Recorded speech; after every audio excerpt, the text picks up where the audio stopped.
আমরা যারা বিকাশ অ্যাপসের মাধ্যমে পে বিল করতে পারি না তারা কি করব? প্রথমে আপনি আপনার বিকাশে পিনকোড দিয়ে বিকাশের ভিতরে ঢুকে যান। তারপরে নিচে অপশন দেখতে পাবেন পে বিলে ক্লিক দেবেন। পে বিলে ক্লিক দেওয়ার পরে নিচে স্ক্রল করবেন। করার পরে এখানে দেখতে পাবেন পে বিল পোস্টপেইড, এখানে ক্লিক দিয়ে দেবেন।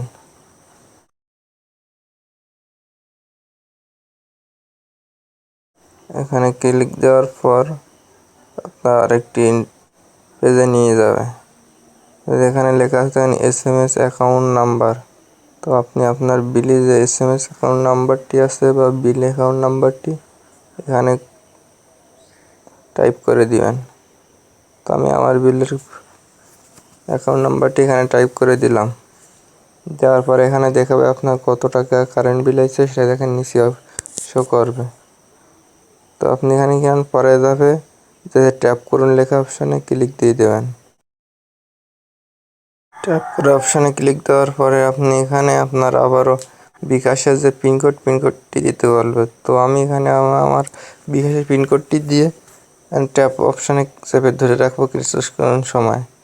ধরে রাখার পরে আমার পে বিলটি সাকসেসফুল হয়ে যাবে। তো আপনারা এবার দেখতে পাবেন যে আমার উপরে দেখবেন একটা SMS আসবে যে আপনার পে বিল সাকসেসফুল। তো আপনি আপনার এভাবে নিজেই বাড়ি থেকে বিকাশের মাধ্যমে আপনি আমার কারেন্ট বিল দিতে পারেন।